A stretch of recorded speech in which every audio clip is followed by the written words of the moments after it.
What is up, everybody? It's Matt Johnson. We are back with another episode of Real Estate Uncensored.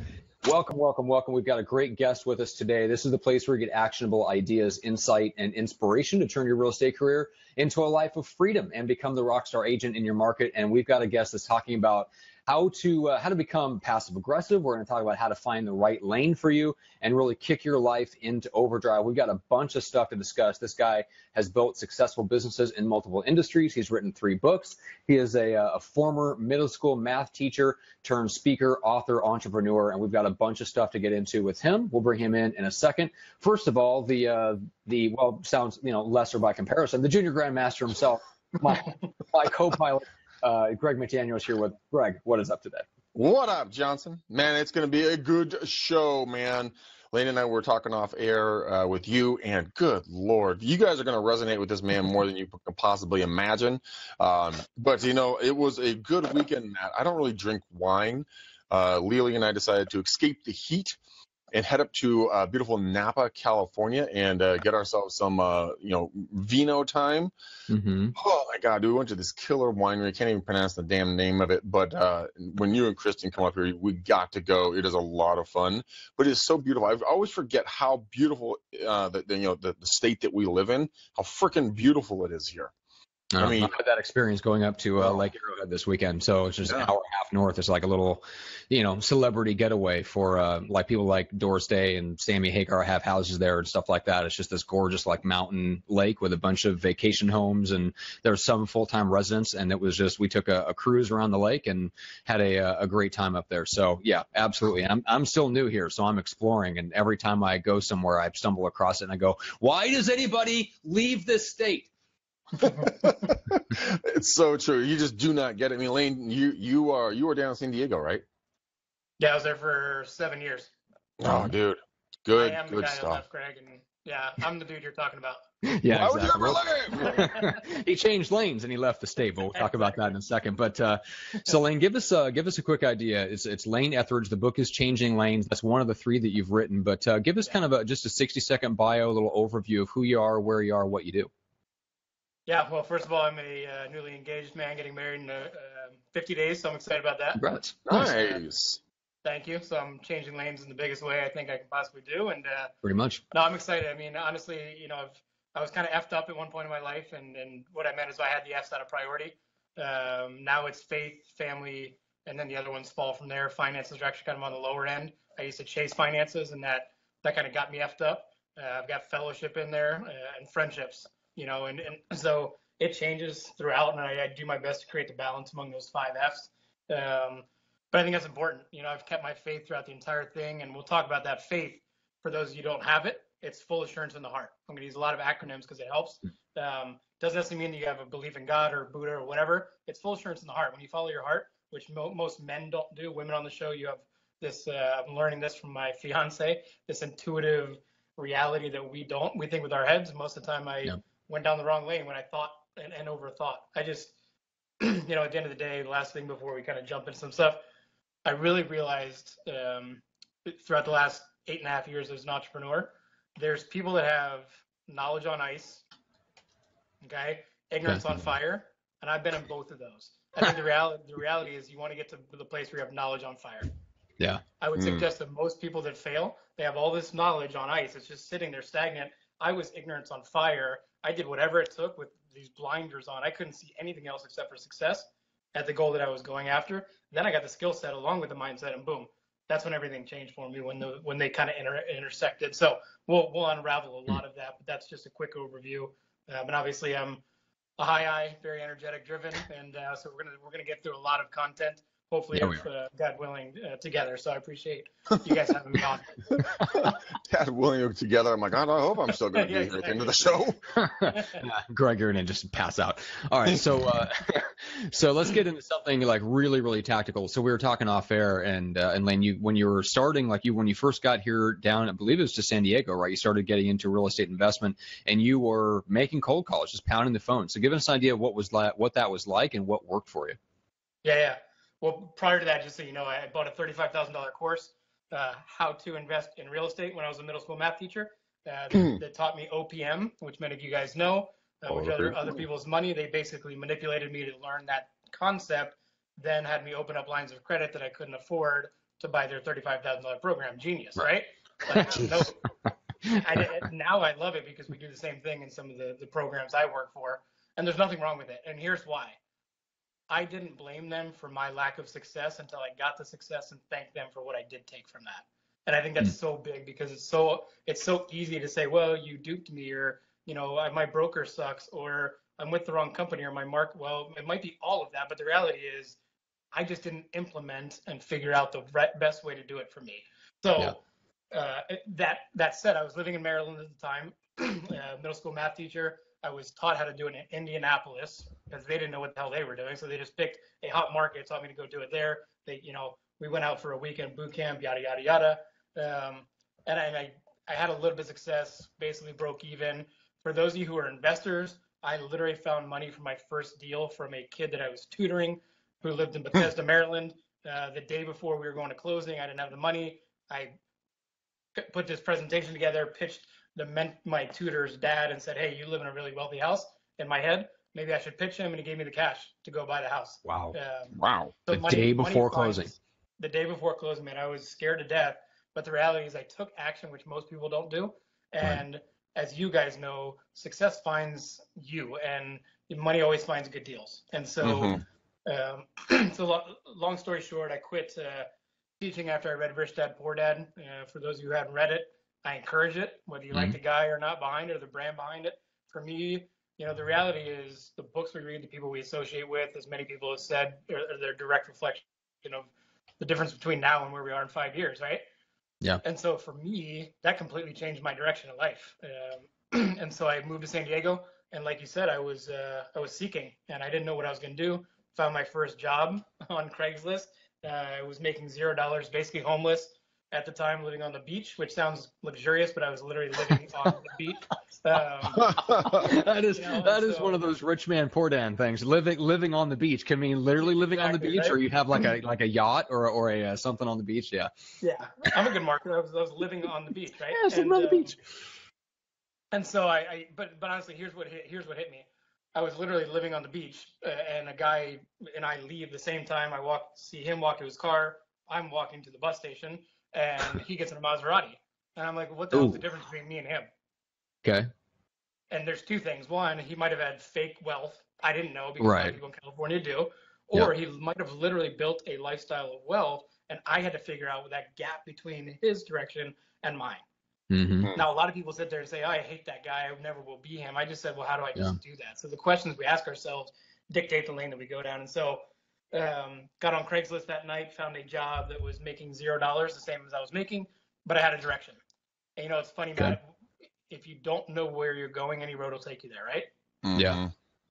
And so at least I knew what direction I was going. I was showing up in an office every day. I had a mentor for the first time. I learned NLP, even though I didn't even understand what that was. I learned systems. I learned how to mirror and match and, you know, reflect and repeat and improve, and all these skill sets, even though 150 cold calls a day, 149 connects maybe. Yeah, I mean, maybe, I'm sorry, 149 rejections, maybe one connect, meaning like somebody that actually did at least gave me 3 minutes on the phone to get through the scripted thing that I had memorized. But I did it a day in and day out, day in and day out, day in and day out. People quit. People I started with quit. And I didn't, because the reality is my situation didn't allow me to, you know? And I'm not saying the woe is me. I'm not saying, oh, look, my life sucked. I didn't have a girlfriend at the time. I was single. I was broke. I needed to make money, and I had the time to do whatever I wanted. Right. And so my circumstances kind of forced me to create whatever success you want to call it today. So how'd you keep your mindset there? So you're picking up the phone, cold calling, you know, obviously facing a lot of rejection. What was your mindset, and how did you motivate yourself to get over those kind of mental humps when you get down on yourself or the rejection? Yeah, it's a good question, and it's the same things I do today. Surround myself with people that are getting results, see their lifestyle, because that'll naturally motivate you. And then honestly, do the polar opposite and watch people that are in places you never want to be. You know, we're either driven by our fears or by our dreams. And I kind of found that happy medium of like, I don't want to go back down there and eat tuna and ketchup again, right? But I also know that I don't necessarily want to do whatever it takes to become the billionaire that I thought I wanted to be. I wanted to be this happy balance between the two. Yeah. And so I leveraged people and their skill set and their lifestyle to kind of create what was important for me. Reading books, number 2, attending events, number 3, always, every single day. There was not a day that went by for 400 days that I didn't go to a networking event. And I mean that literally, guys. Man, a lot, man. For 400, because what else did I have to do? Right. I mean, you know, all these people come up with excuses of, oh, I don't have enough time. Yeah, you do. You're just choosing which you want to do with that particular time. So I want to tell you guys a quick story because I think this is important. We all believe in the law of attraction at some level, whether you believe it's God or woo-woo, wah-wah land, whatever it is, it works. And here's an example, okay? You know, I go back to when I told you guys about how I wanted to be an investor, and I went to that 3-day event where I bought a $35,000 program. Truth of the matter is, I didn't even care about real estate. I wanted to be the dude on stage. I didn't know that at the time. I wanted to be a speaker. If you can get me, I didn't understand this at the time, but if you can get me to spend $35,000 on something I couldn't afford, that's power. And I'm not saying manipulative. I'm saying that's influence, right? And so that's what I wanted to strive for. That was just the lane that I chose at that particular time for the potential to be up on stage. And so fast forward really, really quickly, because I know we have limited time and I could go for hours, but you know, I called 150 people a day, and I built a pipeline so big that our company literally almost crashed because we didn't have the systems in place. And I told you guys, system, when we were offline, for those of you who are listening, take notes, system is save yourself time, energy, and money. Okay. We had so many deals coming in because I realized what I was good at, and I did it better than anybody, more often than anybody, and after hours. And I got so many deals in the pipeline that I had to build the systems and take a step back before they would close. So we decided to create, it was a short sale processing business. Basically, I would call 150 realtors a day who had short sale listings in 2009, going into 2010 in San Diego, California, where even the most successful investors in the world were upside down on some of their properties. And so everybody had a short sale. And so we were calling realtors basically saying, hey, you don't know what you're doing. We do. We'll give you we did a quick turn escrow, double escrow basically, and you know, we'll give you your full commission. The model was genius until we kind of got shut down because we were making money, and the government doesn't like that. And so, you know, long story short, we decided, hey, why don't we start an investment club where we teach people how to do it, get private investors, and go do some different things. And so they said, hey, Lane, you're the top sales guy. Why don't you get on stage? I said, I'm the best speaker you've ever had. Never spoken on stage in my life, but the confidence was there. I knew I wanted to do it, and I had to sell myself, right?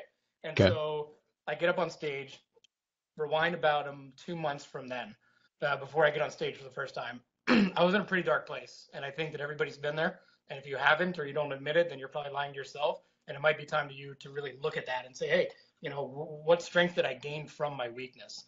And so I read this book called Think and Grow Rich after 3 Feet from Gold. I'm sorry, Rich Dad Poor Dad.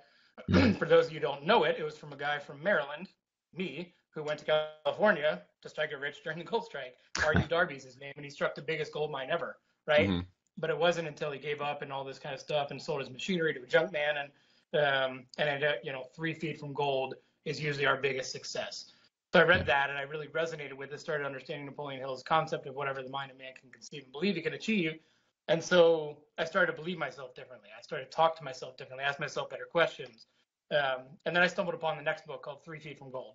And I share this because it was today's version of Think and Grow Rich, written by a guy who was commissioned by the Napoleon Hill Foundation to go repurpose and see if the truth is still evident today. And so I read this book at a time when things weren't going that well. And so I bought a yardstick, rode my bike because my car had been repoed to the Staples on Garnett Avenue in Pacific Beach, where I probably shouldn't have been living anyway because I was drinking 6 nights a week. Not the best place, right? Environment is key. Yeah, I was going to say, if you want to be a successful entrepreneur, PB is not the place to live. Not the place at all, right? But you ask, get around successful people, read books, attend events, get into a different environment. And that's kind of all encompassing, right? Yeah. And so anyway, so I bike down, I get this yardstick because I read this book, 3 Feet from Gold. I figured, hey, if I carry a yardstick everywhere, it will physically remind me to keep going after my goals and dreams. Good. Yeah. So I carried it for 400 days. That was my goal. 400 days. I went to events every single day. It became my shtick, right? Super cheesy, whatever. I don't care. And actually, I have this right here. Somebody gave this to me. This is a foot, whatever you call this. I forget, a ruler. So used to a yardstick. And, you know, somebody gave this to me one point, like years after I carried that thing. And he said, you're only 1 foot away now. He remembered it, right? And so, cool. So anyway, long story short, got up on stage at this particular event, shared, sold 4 packages, even though I had no idea what we were selling or what we were doing. Sometimes a takeaway is a really good technique. I didn't even know what I was doing. And more importantly, though, guys, in that 40K that I made in a weekend, not knowing what the heck I was doing, was a gentleman that came up and shook my hand and said, "Hey, I'm not here to buy your stuff. I don't care about it. As a matter of fact, I'm the first guy to short sell my house in San Diego. Why do you have a yardstick? What is that about?" I said, "Look, if you've ever been in a down place, you should read this book, Changed My Life, 3 Feet from Gold." And guys, he shook my hand and said, "I'm the author of that book, Lane." Like, What? Cool. yeah. So my vice president was friends with him, brought him in to do this rah-rah thing at the end of us to help us close these packages. So the point is, you can create and attract the things in your life that you don't even know you want, as long as you understand that you intuitively want them. And sometimes that takes stepping back and realizing the direction you want to go. You have to have the lane you want to find, and you can change them as many times as you need until you actually get in the right direction, right? There's people going on the right track going the wrong way. There's people on the wrong track going the right way. You guys, what I love about what you're doing is you help people get on the right track, going the right way. And that's the key to successful people. Well, we definitely try. I realized this morning that I have my dream book that I carry around everywhere. Yeah. I had a realization that a couple of the things that I had written in here, and more importantly, there's an image in here specifically that I concentrated on a lot. And I found out today, literally this morning, that I got exactly what I wanted in that image. I mean, exactly what I wanted, because I concentrated on it, and it was ridiculous. My car is on my wall. My business partner bought the other car on my wall. My goals and my dreams, and when you get your mindset correct and you focus in on them and you hone in on it and you know exactly what you're going for, I couldn't agree with you more, Lane, with that things will just show up, and don't put timelines on them, but just know where you're going, be very clear and specific and intentional about those goals, and massively amazing things will take place. But you've got to be persistent. Yeah, and if you guys want, I don't know if this is a good time to share, but I came up with, again, another acronym, DRIVE, because for those listeners who don't understand yet, we're going to use a lot of cheesy changing lanes analogies, right? Okay, like the road to success is always under construction. And so I created this DRIVE concept for me that I share with other people now, because I think when you want something to happen, if you follow these 5 things and you interview any successful person, they've done this. And I had the blessing, in my 3rd book that I wrote, I had the ability to drive around the country for 4 months, changing lanes, literally getting paid to go interview millionaires and billionaires, successful people that have created success. Maybe it's financially, maybe it's relationally, maybe it's spiritually, maybe it's whatever. But here it is real quick, and we can unpack this, or we can, people can reach out to me and we can chat later, whatever you guys want to do. But here it is, DRIVE. So let's just say you want to sell 10 houses this year, right? As a realtor. D is decide. Okay. And that's the first thing. However, if I've got 5 birds on a wire right now and 3 decide to fly off, how many are left? 2. False. Right? There's 5 birds on a wire, 3 decide to fly off. How many are left? I'm no mathematical genius. Right? I'm pretty sure that's 2 left. Okay. So the key word there is decide. I said there's 5 up there. They decide to fly off. The reality is we can decide to lose weight. We can decide to sell 5 more houses. We can decide whatever the hell we want. But the key is everybody makes a decision every single day, but the action will dictate that success. It's very simple. So you've got to make a decision, but then you have to do something. Okay. I think that's the most important thing. And then R, react, and then respond or reflect, depending. Most people sit there and they talk themselves out of anything they want because they reflect on their decision. Instead, I say react and then respond and reflect. That's so key. Fail forward faster. I know that sounds super cliche and cheesy. Just get into action and then figure it out later. Do it, man. Right? The law of attraction doesn't work without the last 6 letters of action, 5 letters, whatever that is.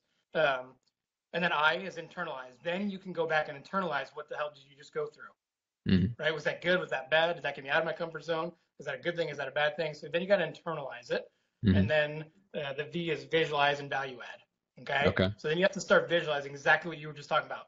Put the frickin' pictures up. talk to people about it, project your vision out to people. The Bible literally says, without vision, a man perishes. Yeah. Like, you will not get where you want to go without continuing to follow that vision. And then E is emotionalize and engage others. Let me go back up to the V, the second part of V. There's kind of two of each one. V is value add. That's what you guys are doing with this podcast, with everything I've seen you guys do.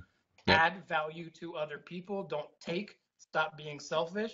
Be selfless. And I've got a great story that I will tell you guys at the end of this that literally changed my entire direction of everything I did by a girl that never gave me a deal and changed my life forever. It was one of the realtors of probably the 10, 100, literally maybe 100,000 I called. Never gave me a deal, but literally changed my life forever. And if it's okay with you guys, we'll come back to that. Yeah. Okay. Because it literally will help, hopefully, each person on this, whatever lane they choose to go down, really realize that we're not here for ourselves.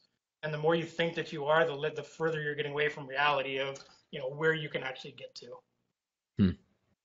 Love it. Okay, so drive, decide, react, and respond, reflect, internalize, visualize, and value add, and emotionalize and engage others. So let's talk about how this ties into like being passive aggressive, and because I love this, we're talking a little bit about this before we went on the air. Give me kind of your definition of what you mean by passive aggressive, because obviously it's not what people are expecting. Right. So, at the end of the day, if you want to be a good salesman, which every person on this call is, if you're doing real estate in some capacity, you're a salesperson, and you have to know the 4 personality traits, right? You've got to study them, memorize them, know them, engage with them, practice them. I've got to know who you are within 30 seconds of talking to you to know which direction to go down. It's as simple as that. When you can read people, you can help them.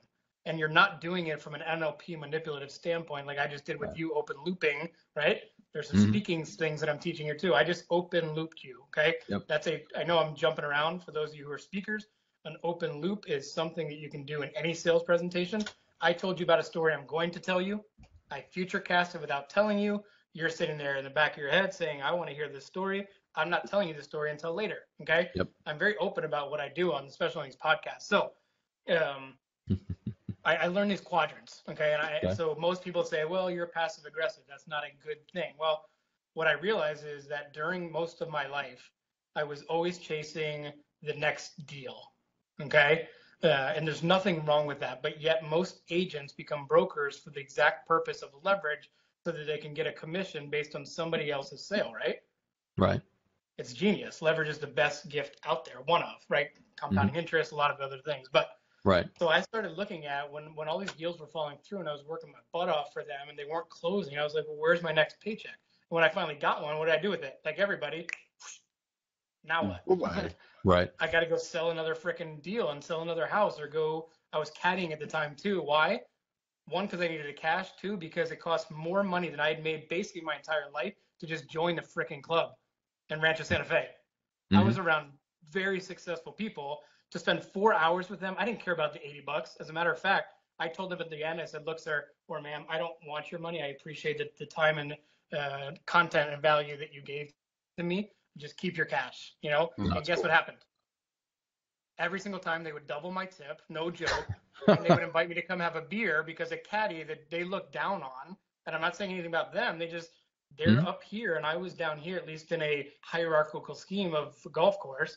And so I would go sit down with them in a country club with millionaires, and I would start to network, and I would start to learn how to connect with people and talk to people. And some of them became investors. And so, it's just like you can leverage everything that you guys do. So tying that all together, I got burnt out from doing the next deal, which is why I went to network marketing. I learned that network marketing, my brother graduated 4.0 magna cum laude from Duke University. Whoa. And he was doing this network marketing thing. I'm sitting here. I cried to him one day on the phone after another deal fell through. I'm like, dude, how are you making paychecks every single week sitting on your ass? And I'm working my butt off and I'm broke. I can't even fly home to go to my grandmother's funeral when my car just got repoed. Like I'm sitting here like my world's falling apart. And I'm realizing that if I keep going down the same road, which a lot of people do, I'm going to end up on the boulevard of broken dreams. Yeah. And so I changed lanes and I realized I got to start building some passive sources of income. I don't care what it is, guys. I don't care. I've got a friend that owns 150 ATM machines, right? It doesn't matter what it is. Go find something that you're willing to do to build that up. And I encourage you, all lane changers in our tribe, we encourage one new stream of passive income every single year. whatever that is. In real estate, obviously, guys, there's tons of different ways, but even within the traditional ways, you can create even multiple streams within those. We're now working on some HUD batch stuff where we're getting contracts from the government. Instead of having, $200 per door, we're turning into maybe 10,000 per door. I mean, it's just crazy. Now, again, skill set that I'm learning from people who are better than me, and it's still a new venture for me, right? But now we're moving into multi-units and stuff like that, and understand that that's just one of my businesses. And I'm not saying, oh, look at me, I'm overwhelmed. And if you're not overwhelmed, then you're underperforming. Okay? True. It's simple as that. Like, you need to be overwhelmed every time. However, when you go to bed, leave it all there. 8 hours of sleep every night. I always get that. And then I wake up and I grind. Because if you stay awake, it's actually deterring and hurting your ability to perform while you're awake. Yeah, it does. Right? Dream, but you should be dreaming 24/7. Most people only dream when they're sleeping. You're talking about with your vision board, right? Yeah. Greg's literally dreaming all the time. Daydreaming in school is bad. Daydreaming in the real world and entrepreneurship is inevitable. And there's 3 stages as I finish this little rant. I really realized that everything I've done, I would say that it goes from 3 stages. And people will tell you, most they'll drive home the first one and you'll start to believe it, that your dreams are impossible. That's the first I. Okay. Then they go to improbable. Once you start believing it, and then they become inevitable once you start putting the action behind it and doing it. Yeah. And I don't care what that is. Don't let your broker tell you you can't do X. Don't let the person next to you do it. If you're an investor, don't say you can't find the money. Everything will fall into place once you start to believe from impossible to improbable to inevitable. That it is. You will get that next car. You will get that next thing. Find your significant other. It took me a long time to find mine through a lot of frogs, right? Or I guess they weren't frogs. I guess I was a frog. But here's an example that I want to share with you guys, not going down the relationship path, but I literally, same thing as a vision board. I had my want and desire list, and then I had my non-negotiables. I don't care if I had 10 out of 10 in my desirables. If I had a non-negotiable, there's no way. It's not going to work. But most people settle for one of the things that they're willing to, and it jeopardizes the rest of these 10. Right. And I'm not just saying in dating, right? That's applicable in dating for sure, right? You look at a lot of people who fail, it's because they sacrifice one of their non-negotiables because everything else looked great. And the same is true with our work ethic, our habits, all the things that we need to do.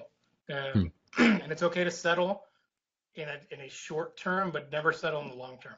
Settle to realize what you are missing in order to build what you don't have. And I'll share something that really I take with me every day from my students as a middle school math teacher, but I'll take a deep breath for a second before I share that if you have some other thoughts before I keep going.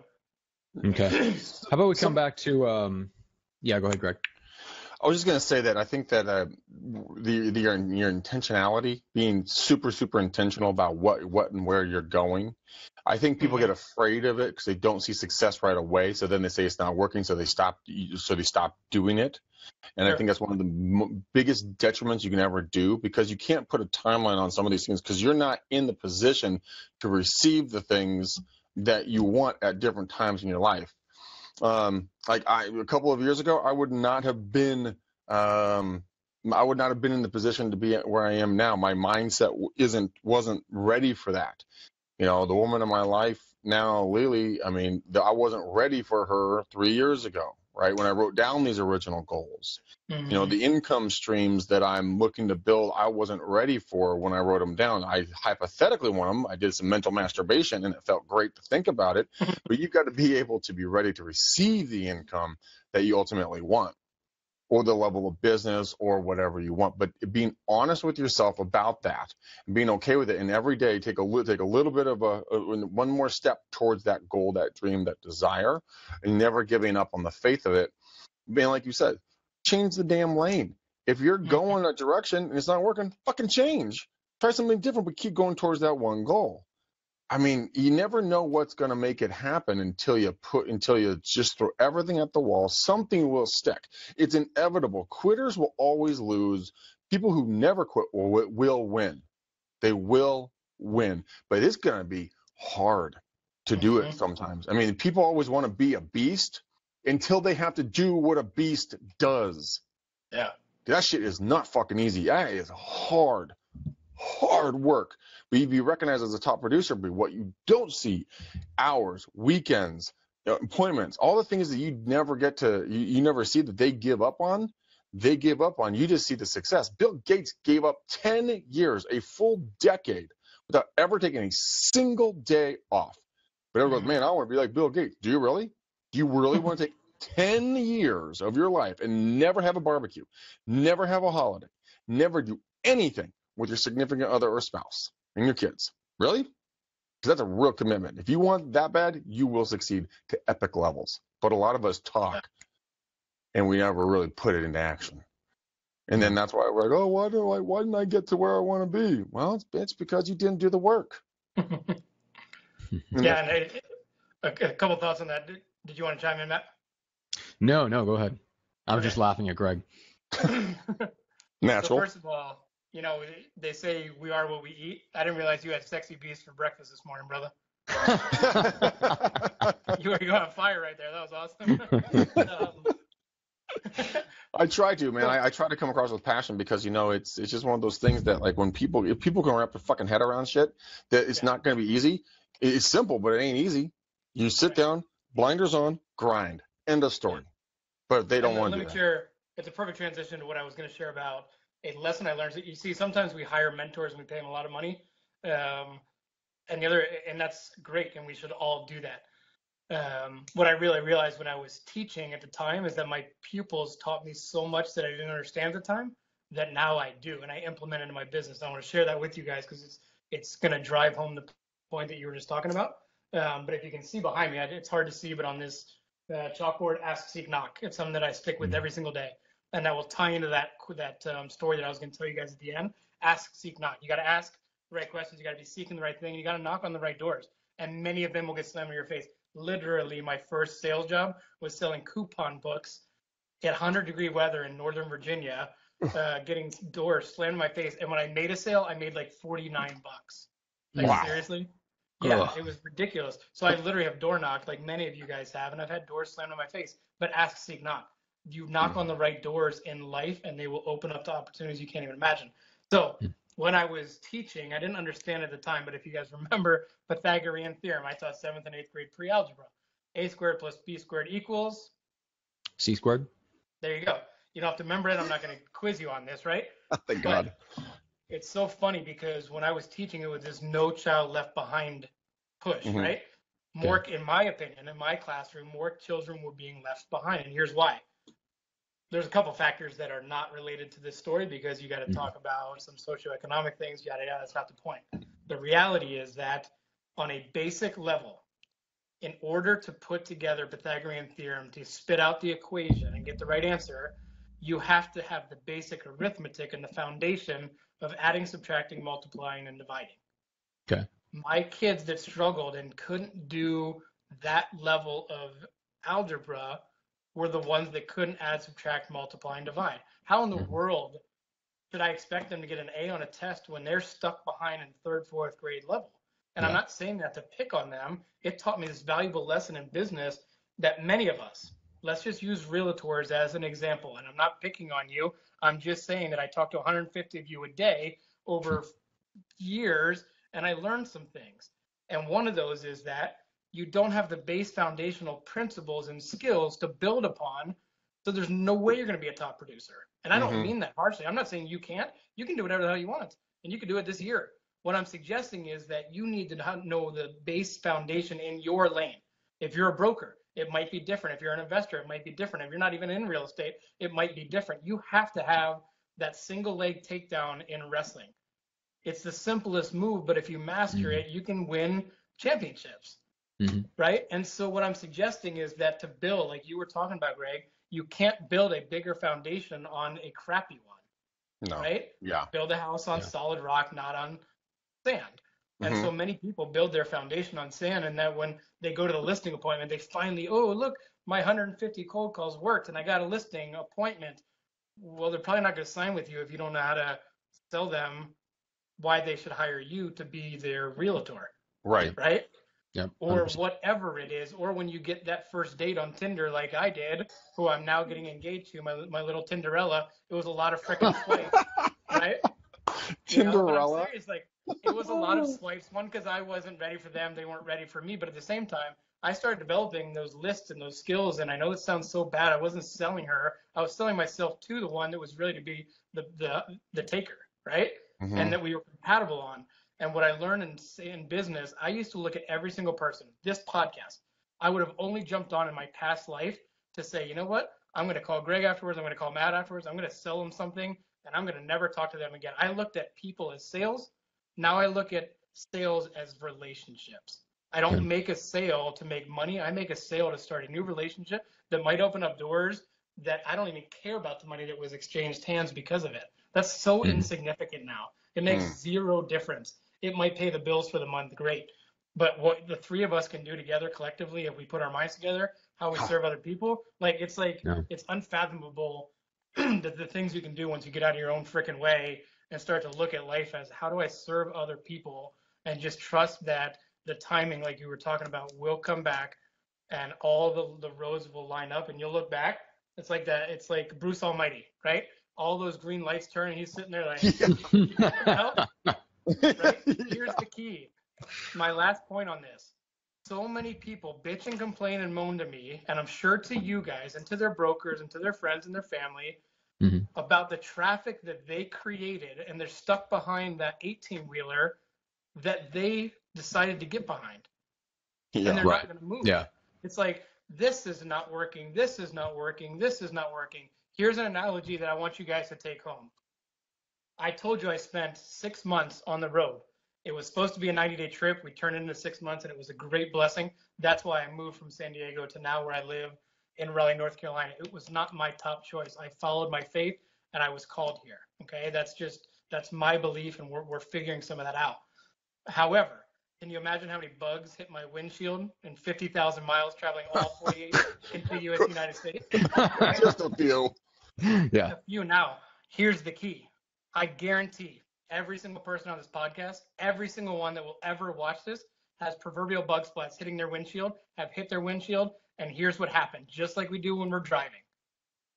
We look at that instead of the 99% of the windshield that's wide open. We turn on our windshield wipers. We turn a seemingly meaningless little thing into a streak that obscures our vision even more, right? And what I mean by these bug splats is rejection, cancer, divorce, bankruptcy. My broker sucks. It doesn't matter what it is in your life. I know each of you have had one of those because I know you're human. I don't know each of you, but I know that you've had one. And most of us, because we are human, we start to redirect our focus to the things that aren't going to serve us. And wherever we focus on the longest becomes the strongest. So I share this because Greg was talking about some of the things that are really important. I will say that the most important thing in my life that shifted my everything, not the story I'm going to tell you, but when I went to a seminar, he said, pick up your phone and realize that 50% of people in the world will never make or receive a single phone call. He said, take your fingers and touch the carpet on the ground below you. 50% of people in the world will never get to have that sensation and feeling. You see, we take for granted blessings that we have. And you look at this phone as, oh, I've got to make a call to make money. Like, screw you. Like, that's ridiculous. Right?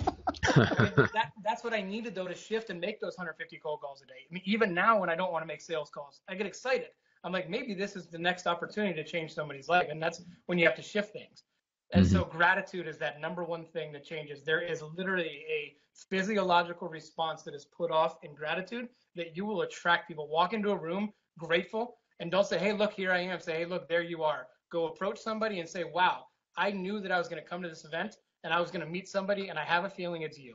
I don't know why, but what can I do today to serve you in a way that would change your life forever? Or ask a question that's not, hey, what do you do? Nobody gives a shit. I'm sorry, pardon my language, but nobody cares, especially in California. Part of the reason I got out, it is such a vain state. And I'm not just saying that it's California. We're human in society. I don't care what you do. By asking me that you want to know what I make and if I can do anything for you.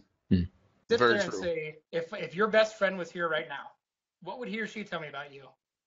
Ask a question that will blow that person's mind. It's a great question. So a pattern interrupter, basically. Ask them something to get the conversation going, right? There's a 6-step process that we can walk through later. It's called the inviting formula. But number 2 is qualify. You start asking people questions, they'll talk.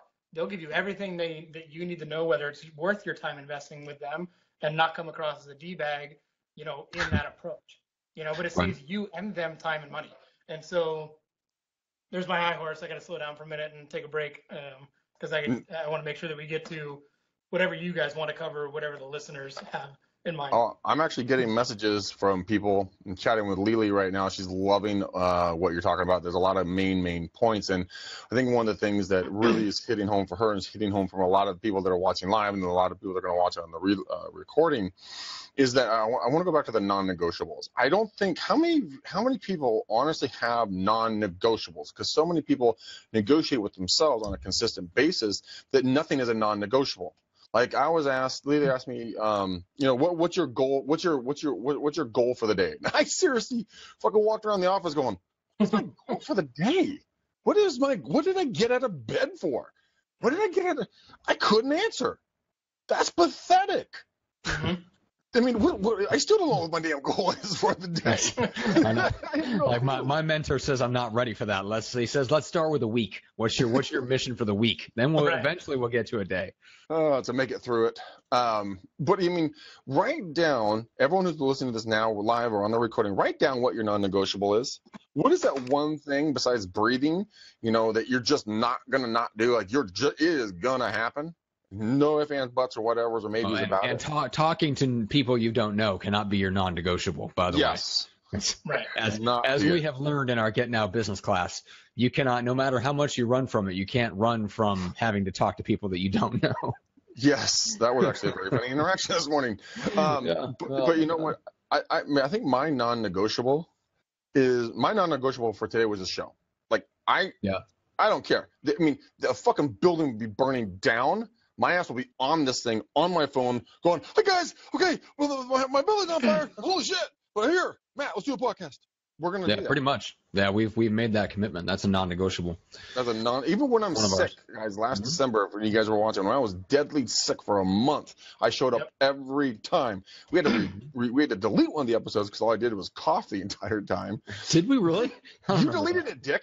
I'm like, man, don't throw it away. Like, it wasn't high quality. I'm like, it's still one of my shows. And I was like, I don't care. We're deleting them. I'm like, oh man, I forgot about that. Oh, I did. You are a beast. That's one thing I will never get on you about is you've made a definite and firm commitment to the podcast, and I will never question that. So that is one of your non-negotiables. That's not just extending it out, taking it to its logical extension. Greg, you won't even get involved in a business venture or something else, some big opportunity. If a big opportunity came along and it meant that in order to take advantage of it, you would have to give up on the podcast, you would tell them to take a hike. I have told people they want me to do this, but you can't do that. I'm like, well, adios, muchacho. So it's not. It is not an option. And so, I mean, I guess that's really one thing that you and I have. That is our non-negotiable. It is doing. Doing the shows 3 days a week. We're going to start, we're going to work on some other really awesome ventures, and that we're going to pour ourselves into those different ventures. Those are going to be non-negotiables. Maybe loving your wife or your husband, spending more time with your kids, dedicating 4%, which equals 1 hour of your bitch ass day to doing fucking outbound prospecting. Okay. That should be a non-negotiable. That should absolutely be a non-negotiable. Lane, you're in Raleigh. There's a company called Rockstar Connect. They're a networking group. They're working. I hired them. And so did Aaron Wittenstein from Lead Gen Scripts and Objections. Guys, I did my first event with them. And this is my networking, right? This is my prospecting time. They got me a free venue, free food. I showed up, had 70 people come to our first event. I had people taking pictures with me and basically going like, dude, pulling me aside and go, dude, where have you been, man? Why have I not known about you? I'm like, because it was my first time. But we're going to do it again every single month. Guys, that time spent, that 2-3 hours is 2 to 6 to 6 to 8, so 2 hours of prospecting. Bingo, bango, right there. Lead, and my buddy Carlos, who came, wants me to help him buy his house that he's been renting. 2 leads in that amount of time, but I dedicated my time to it. That was a non-negotiable. It was going to happen. If I was sick, I was going to that event. I mean, that's what you guys need to do. Set up. So if you don't do doing calls or doors or whatever, that's fine. Go sign up for Getting Out Business, and we'll teach you how to do it without having to do those. Or just go hire Rockstar Connect and just go do events for free and just show up and party and drink cocktails and appetizers. I mean, shit, how does that suck? And that's prospecting. But either way, find something you can commit to and then commit to it. Yes. Yeah. Whatever. Yeah. And Greg, I would love an introduction. You always have to have your asking gear as well. It's another thing that I have. You got to have your asking gear, guys. It's okay to ask questions. I would love an introduction to whoever you know there. Oh, sure. Because I'm newer here and I am building what I left in San Diego. I'm now rebuilding. So anyway, I'd love a connection. Nice. Done. Here's my non-negotiable every morning. I know it's hard to see. It's a mirror. My face? Side mirror. Right? There I am. I like that. Let me give you this real quick. The way Changing Lanes came to be. Do you guys remember I told you that author of the book that changed my life was eventually in the seminar of my first real live speaking event? Mm-hmm. I went to work for him for about a year. He called me and said, "Hey, would you come be my vice president?" I said, "Well, that would be really cool. I'd be honored." So I went to work for him. He fired me 6 times. Never been fired before. I've been fired 6 times now by one particular individual who was one of my mentors at the time. And basically he looked at me and said, "Hey, look, you're never going to go and do as much for me as you will for you." And that was truthful. And he wasn't hatred, he wasn't mad about it. He just realized, like, you need to go, you've learned what you can from me, go implement it, right? The best way to honor your mentors is to take the action they've taught you and go produce results, okay? And so the reason I'm sharing that is as I was driving home, literally changing lanes, I was having that self-talk, Lane, you need to change. So I'm changing lanes, Lane, you need to change. And I really realized that every relationship, every person you talk to, whether it's an intentional focus on business or life, is a symbiotic relationship if you allow it to be. What I mean by that is you shouldn't just take from each conversation. You should be looking at it as, did they teach me something or did I hopefully help them? And it's okay if it's both. The idea is to find people that you can go work together to create symbiotic relationships for way more people. That's when you create a tribe, right? That's when you create a movement. And that's the goal in business. But I share that because I think one non-negotiable should be spending quality alone time with yourself every single day, having a gratitude party for all the things that you appreciate in life, whether it's that you got to brush your teeth and you have a full set of them, because if you live in West Virginia, that might not be the case, right? I'm just kidding. I went to Virginia Tech, so we got a bust on WVE fan. No, but like seriously, like we take things for granted, and when we get our priorities out of whack, that's when we get effed up. And I started the whole show saying that. I'm not saying I've got everything together. I just say I work on it every day to try my best. And part of my language, take that back. Attempt my best, because we don't use that word. The way we talk to ourselves and the way we connect and have conversations, everything comes back to that. And when, I was literally in a mastermind for 2 years. And when we said that word, TRY, which Yoda says, there is no try, there's only do, right? And we got to listen to Yoda. But, literally, like in Toastmasters, they would beep us. If you ever said that word, you would have to donate money or you'd have to leave the room or whatever. You would get beeped. Like, get the vernacular out of your world that limits you and instead empowers you. Like, it is so important. And surround yourselves with people that will call you on it. Like, that's what really you need good friends and mentors that will say, look, why are you talking like that? Like, I get you might be having a bad day. I get that. But, bro, how do you turn it around as quickly as you can, learn from that, improve yourself because of that downward fall, and move on? And I think it's so important. One of my favorite things is that – oh, sorry. Go ahead. No, I'm done. One of my favorite things is that, one thing I got from Tony Robbins and one of his latest things, I'm not your guru, is, 2 things. Life happens for you, not to you. Yep. Number one, okay? And then you turn your shoulds into musts, because people should all over themselves all the time. I should. Well, I should take my next breath, or I must take my next breath. Which one's it going to be? Because you always do your musts, you'll rarely do your shoulds. And I think that a lot of people say, I'll try, or I should. I should lose some weight. I should do a call, or I must lose some weight. I must make that call. They will happen. I mean, sit and reflect on it and really kind of, let your brain wander. I mean, God, Matt, was that something on the show, or was that a book that I was reading, or a podcast or something? No, it was on a podcast I was listening with Molly and Kai, Make Me Smarter podcast. They were saying, like, sit, try every day to sit for 1 to 2 hours and just let your mind go. Just bring a yellow pad or a notebook with you and just go sit, write, think, reflect. Let your subconscious really take control. If you can't do 1 to 2 hours, go do 15 minutes. Right. Go in the park. Yeah. Don't get on your damn smartphone. Go sit there and just think, reflect, open up your mind, let it just fly. Yep, there you go. I mean, that's what I'm talking about, and it's powerful. We never do it because we're always on the move. Because, hey, well, I'm so busy.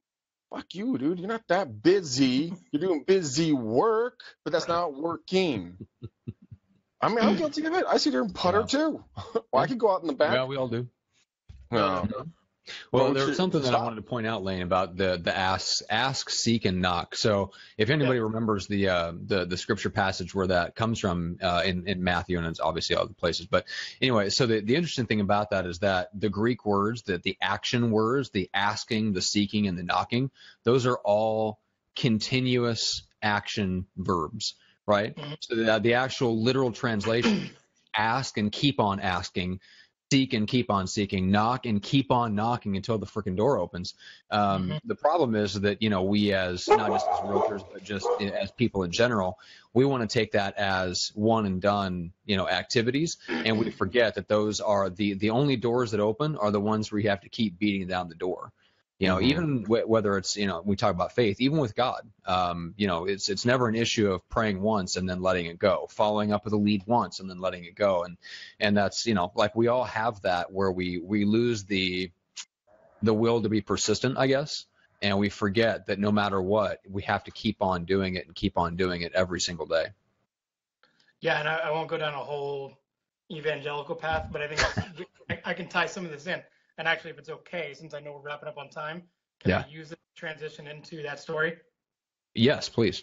Okay. So for those of you who don't know, it's Matthew 7:7, and 7 is a very powerful number in the Bible. And if you look at statistical analysis of sales, 82% of sales happen after the 6th or seventh follow-up. So there's a powerful number there. Okay. So for those of you who are in sales, being persistent, it's proof right there mathematically. I don't care if you have faith or not. If you're a math person, understand that you have to follow up 7 times to get an 82% chance of getting a deal. So if you're just going to go prospect, you're going to go and build yourself a hole literally where you won't ever get out of, because they're just not going to buy. Yeah. All you have is an ever expanding pool of people who have only heard from you once. That's it. And you're just, you're expanding out instead of depth. And so it's so funny because this verse, I was sitting there, I told you guys kind of how I was at a low of a low time, and I'd gotten away from my faith. And for me, it was important to get back to that. And so I had followed up with this girl, Jenny. Her name was Jenny 7 times. She was the realtor I told you guys about that I was approaching and prospecting to give us one of her short sale listings when I was doing that part of real estate. And she never, ever gave me a deal, and that's okay. What happened is one particular morning I got up, I had gone to the store the night before, bought a Bible and bought a compendium to understand how to read this thing because I didn't know what I was doing. And so I got up, it was about 7 a.m, June gloom was over Torrey Pines Beach. And so I wore a hoodie with board shorts and sandals like many guys do in San Diego. That's the official dress code here. Yeah. Yeah, official dress code, right? That's like our tuxedo. And so anyway, so I decided to go down to the beach at 7 a.m. I set my alarm, good intention, ready to go. What do I do instead? I open up Facebook. The first thing is distraction, right? Intentionality. Right. Distracted. Open it up. First thing I see is that verse. I don't know who it was from. If I did, I would wish them and thank them so much, because what it said to me is, maybe it was a sign. I don't know. I said, hey, let me go down and do this. So I go down to the beach, drive down. At the time I lived pretty close. Took me about 15 minutes. And I'm sitting there. I'm the only one on the beach. It's about 7:30 at the time at that moment. June gloom. It's a little chilly and brisk. I'm sitting on this huge rock. As the rocks kind of are along the roadside where this barrier is to the beach.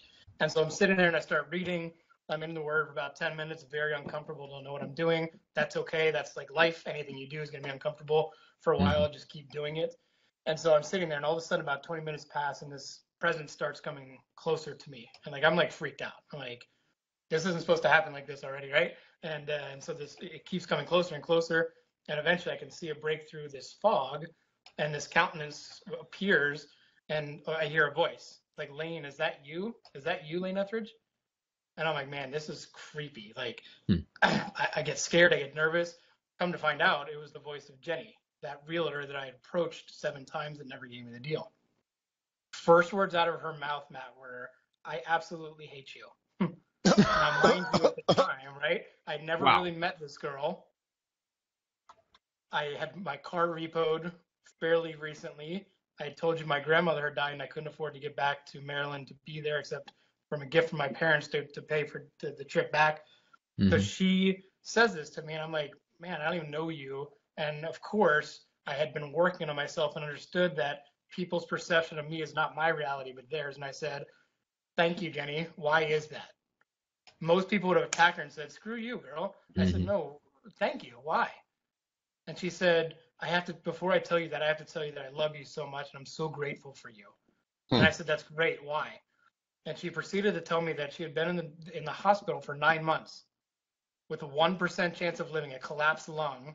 This was her first day out of the hospital. Her boyfriend was up on the street driving her home. She made him pull over, climbed over the rocks, got down on the beach, and she said, Lane, if I die on the way home, at least I got to feel the sand beneath my toes one more time.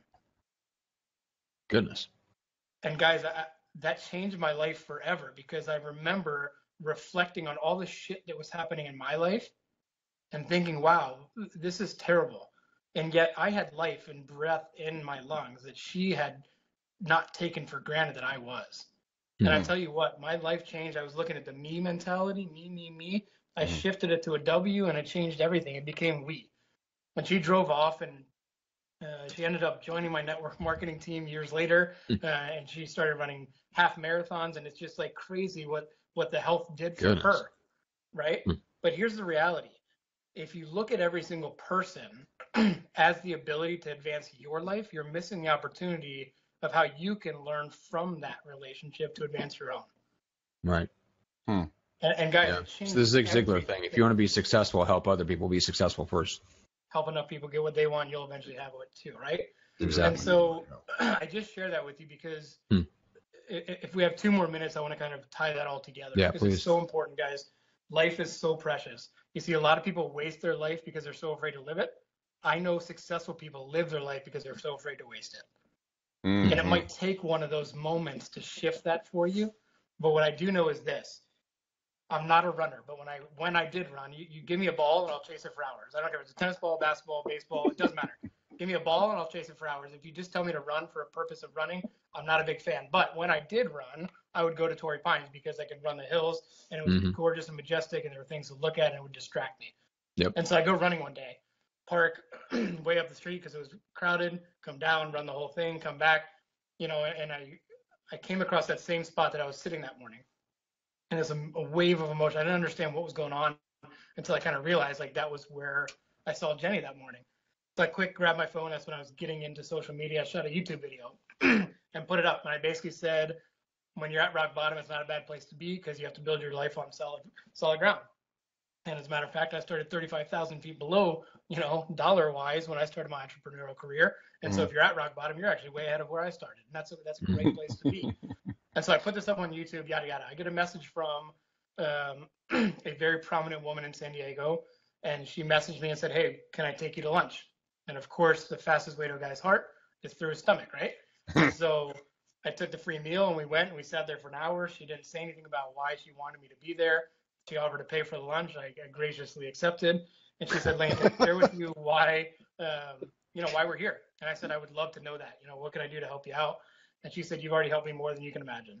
She said, you shot this video on YouTube.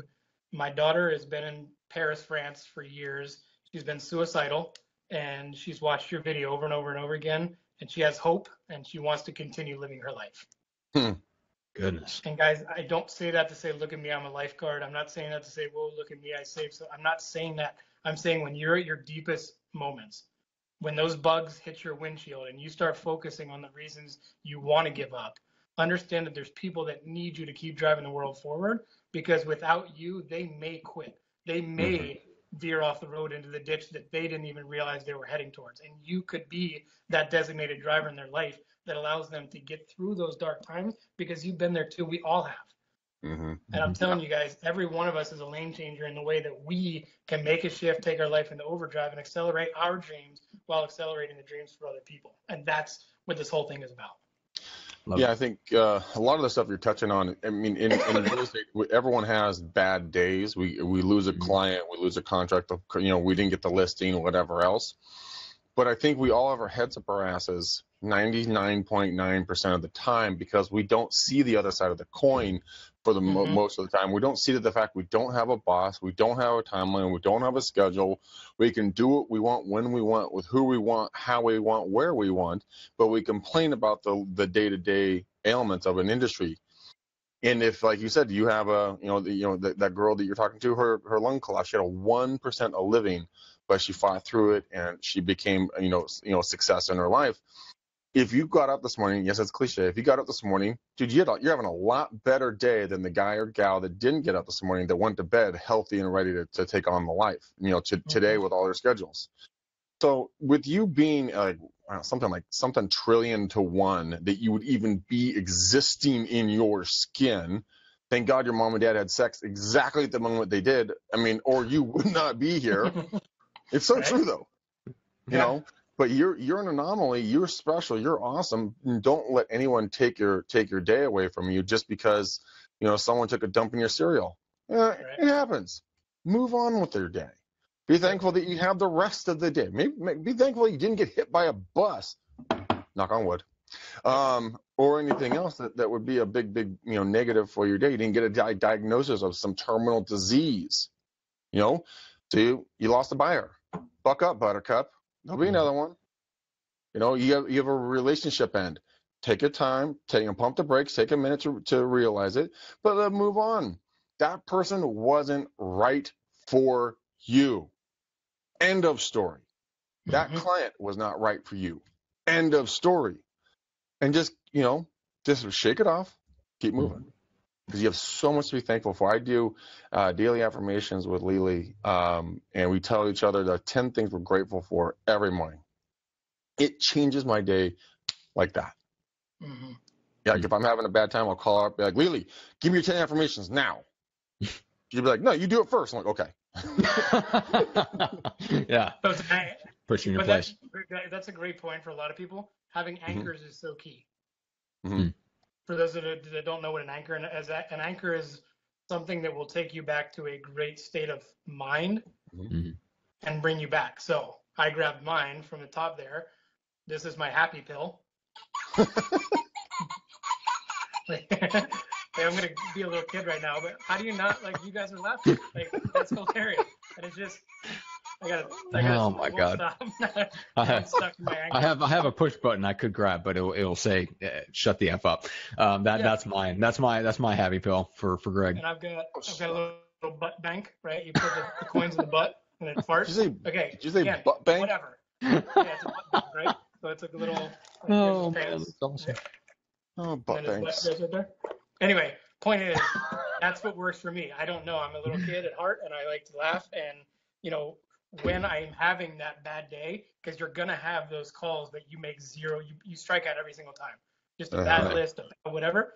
Grab something that will get you back to the state and reaffirm, like that picture, right? Ask, seek, knock, and right next to it is me proposing to my fiance, painted by her stepdad. Cool. Nice. And it's a reminder when I turn around and get up every time to leave my office, what do I see? You proposing to your wife. Yeah. Yep. I have a why now. I have a bigger why than I ever had. And it used to be me, and that's okay, but I could give up myself so much easier than I can now. And it's really tough to think about that. And so you get those anchors that bring you back to a happy place, because as we talked about, Ask, Seek, Knock, that particular book, the Bible, also says you will have struggles. You will face a lot of challenges. It's inevitable, but you will be redeemed and restored. And through your ability to support and love and help other people, that's what it's all about. It's way bigger than, being the top income earner. The top income earner is just simply the person that impacted the most lives. Mm-hmm. Yeah. So go change more people's lives. That's it. And if you look at the word challenge, okay, my last thought, because I know we're over. If you look at the word challenge, you can rearrange the letters and get lane change. Really? When you're going through a challenge, make a shift, get in the right lane, whatever that is. It might be an entire new avenue. It might be a new vehicle that you need to drive out of real estate, whatever it is. Or it might just be getting in a different lane for the day, which may mean completely taking a break and saying, you know what, I'm not going to work today. I need to go to the mountains. I need to go to the beach, and I need to just chill out. Or I need to go be with friends or grab a beer or whatever. That's okay too, as long as it doesn't become a habit, right? That will dictate and take you away from the necessary habits that you do need. Find the right lane for the day, stay in it, commit to it, as long as you need to create the results, and then do it again and day in, day out. Yeah, it's true. It's true. I mean, I sure as shit didn't want to go to work today, but you know what?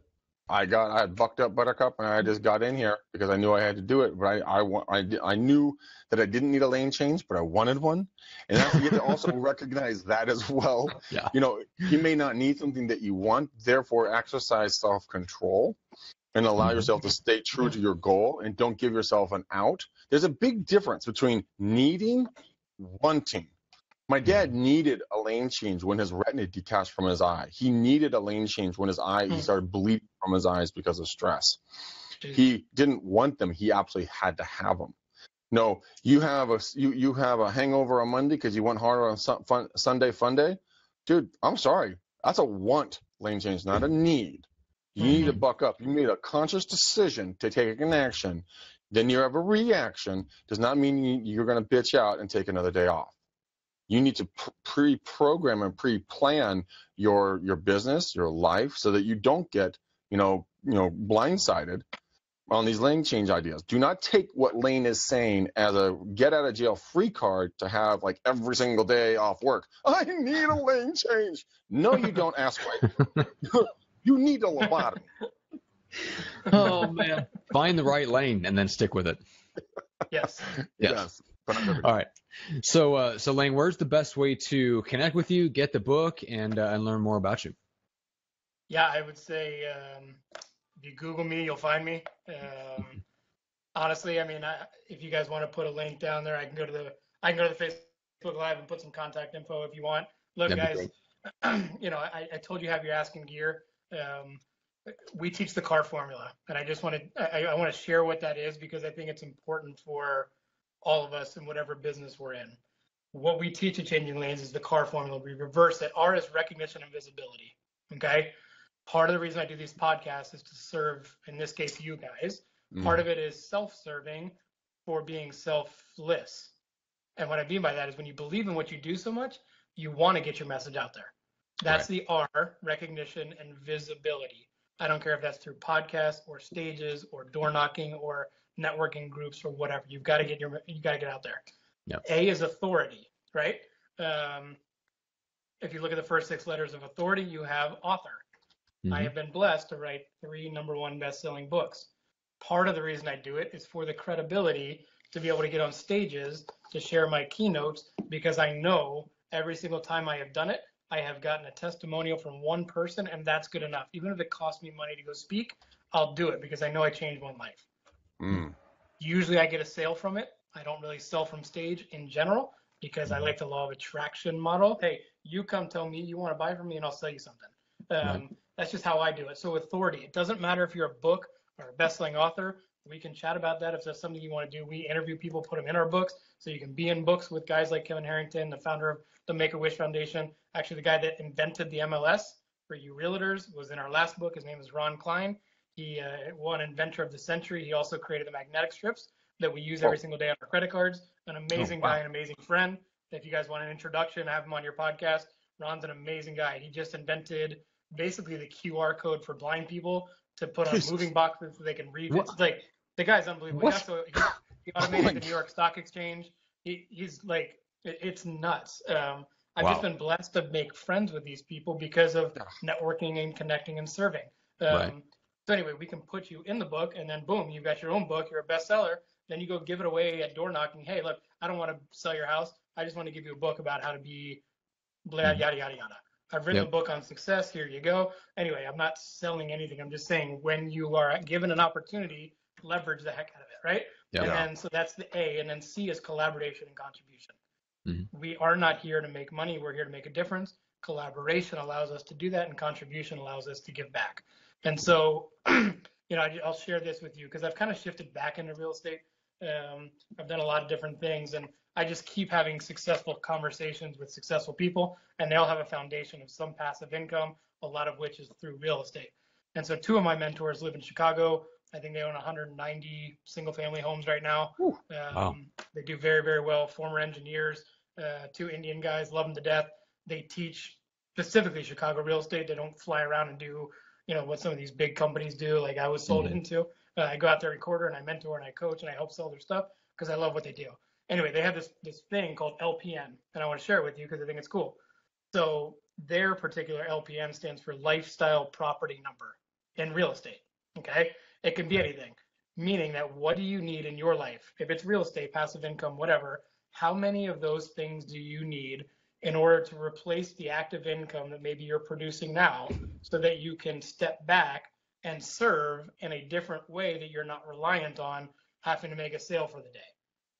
So that's when you have time freedom, right? Like all these realtors are pitched time freedom. No, you work way harder than a 9-to-5er. You give up a 9-to-5 to grind 24/7. Like that's what we do as entrepreneurs. That's okay because we at least get to choose and have fun what we're doing. But the point is that you don't have to follow this Chicago group or anything like that. I'm not pitching what they do by any means. They're good friends of mine. I was just at an event in Chicago with them. But the whole concept of LPN is really, really cool. It's how do you create that passive income to replace what you don't want to do on a given day, but you have to do it long enough until you can create that.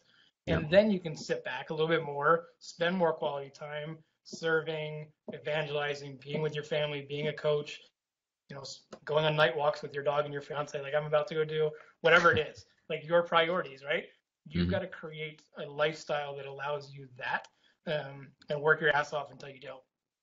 Until you get that goal, you're not there. You haven't arrived. And then when you have arrived, you're probably going to look back and say, not good enough, time for something new, which is what happens to every successful person, quote unquote. They say, wow, I've made it. Now I'm just going to go give a bunch of stuff away and help, other people do the same. So I appreciate what you guys are doing. I'm really honored and privileged to have spent time with you. I would love to answer whatever questions any of your listeners have. I know you asked for the contact info. If you're hungry enough and you like what I said, you'll find me. It's kind of how I roll because that's what I've done with my mentors. I've chased them down until they got irritated enough to finally give me their time. So that's how Greg contacted me. Yeah, exactly. Yeah, really. So any last questions, thoughts, ideas, anything that your listeners wanted that I didn't cover? I'm happy to stay as long as you guys want, but I know you have your we do have to wrap things up. But guys, I did want to say, you can get Changing Lanes on Amazon. So that's a very easy way to go grab Lane's material and connect. And like you said, just make sure to search for him. You'll find him. It's obviously very unique name, and you'll find anything that you want. Connect with them. Greg, for us, basically, it's just connect on Facebook. Make sure to follow us. Do not friend us. And then we've got the Get Now Business course coming up. It's a live course next month. That's about it for us. Yeah, that's it, guys. We do it because we love you. We do this because we love you. We want to see you guys grow and live the life of your dreams. So please share this podcast with a family member, a friend, a coworker, a boss, whatever. And if you think, guys, if there is a course or a class that you think we should run or create, we will give it to you for free if we do make it, if you come to us with the idea on it. And when you guys sign up for Get Business Now, if it's not everything that we say it is, you do not feel you get value out of it, we will either pay for another program up to that $297 or give your money back. It's up to you. So it's a zero loss for you guys. But Get Now Business is really helpful. It is helping a lot of agents. We want the next agent to be you. And we're very, very confident that our competence will shine through in that. So anyways, guys, take a look at it. Matt, our next guest is. I have no idea. I don't have my calendar pulled up. Don't ask me that. Don't worry, just we've got guests all this week, but I can't remember who the guest is for Wednesday. I believe. No, don't remember. Sorry. I thought I had it. It was just on the tip of my brain. I just reviewed it this morning with our producer, and I can't remember for the life of me. It's Mark and Michael. It's going to be use sharing houses to buy your first investment property. How to buy your first investment property, guys. So take a look at it. We are way over time. And on that, guys, peace out, ninjas.